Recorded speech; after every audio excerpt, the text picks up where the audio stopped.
That was the best reaction. How do we supposed to? Alright, so I'm Mason, and today I'm talking about the #2 ranked sightseeing destination in the US, which is Big Sur. So my credibility for this project is that I've been researching it for the past couple weeks, and I've actually driven through the area, which is why I was very fascinated by it, which is why I wanted to learn more about it. And in terms of relevance, it's like an hour and a half away from where we all reside for college, and it's a very popular spot for a broad audience of people. So today I plan to explain the evolution of travelers and tourism at Big Sur, starting with its earliest settlers, moving to the 20th century, and then finishing off with present-day tourism. So, according to World Guides, which is a website I researched a lot of my information from, the Olone, Salinan, and Esalen tribes are the first founders of Big Sur. These tribes were hunter-gatherers, so in the summer they would hang out along the coast, fish for clams and mussels and whatnot, and then in the winter they would head inland, where they would hunt game, collect acorns to make flour for the winter. And then the Spanish actually colonized in the early 1800s after the Indians, and that was led by Gaspar de Portola and Junipero Serra, who actually landed in Monterrey, established that city, built a mission there, and then called the land to the south El País del Sur, which is where the name Big Sur came from. And then after that, the Mexicans had just gained independence from Spain, so they began to colonize there. But then the Mexican-American War occurred, so California was then the USA's property once again. So as the Mexicans were colonizing, a lot of US pioneers began colonizing as well.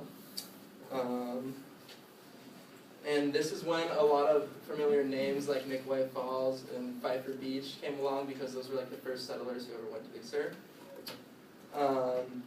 So just as Big Sur was seeing an increase in the tourism, Highway 1 was built, which led to a lot of influential figures coming to the country. So Highway 1 was created originally to increase tourism, and John L.D. Roberts was the original surveyor of the region. So he basically rode from the city of Carmel all the way to San Simeon, which was along the whole coastline of Big Sur, on horseback, and took big pictures documenting where the roads were to be built. But he passed away before that was able to happen. So, according to David Wernick in 1999, Elmer Rigdon, who was the Cambria state senator, proposed the road to be built for military defense, because that was the only way the state government would allow it to happen, rather than a scenic highway. So it was originally constructed in 1922, and then it was later finished in 1937. And then it was put into the state system in 1939, and later named a scenic highway in 1965. And so, as I was saying, the Highway 1 led to a lot of influential figures to come to Big Sur, especially because it was during the pop culture movement. So, pop culture began to flourish at Big Sur after the highway.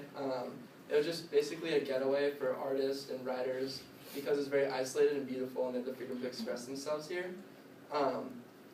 And one of the most important influential figures of this time was Robinson Jeffers, who was a famous poet, and he basically wrote about Big Sur's beauty and isolation, which influenced a lot of people to come and visit Big Sur.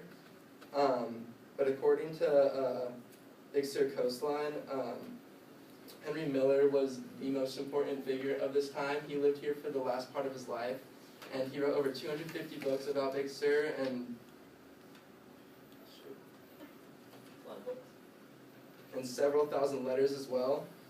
And also Big Sur had a big influence on Hollywood and music. So The Sandpiper was filmed here in 1965, and there's a pretty famous scene at a restaurant called The Pen, which is in Big Sur. And then there was also music festivals that occurred here as well. So the Big Sur Folk Festival was from 1964 to 1971, and that was just a haven for popular music and the hippie movement that was going on at the time. And like, after that, even artists such as the Red Hot Chili Peppers and the Beach Boys have talked about Big Sur's beauty and landscape in their songs as well. So because of this whole pop culture movement that occurred in Big Sur, I think that's one of the reasons why it's very cherished today and well known. So the main points that people go to Big Sur today are definitely the geology and the sightseeing. So according to Big Sur coastline, the mountains of the rugged Big Sur coastline rise up to 5,000-foot summits within 2 miles of the ocean, which is the most abrupt elevation change of the entire Pacific shore. And then also the Santa Lucia mountain range, which is behind Big Sur, contains like metamorphosized limestone and granite, which are now marble that date back to 700 million years ago. And then basically, if you're at Big Sur, you can stop anywhere along the coast and see the most beautiful sights you've ever seen in your life. But like 2 of those include Midway Falls, which is on the top. It's basically just like a little cove with a waterfall that goes under the sand.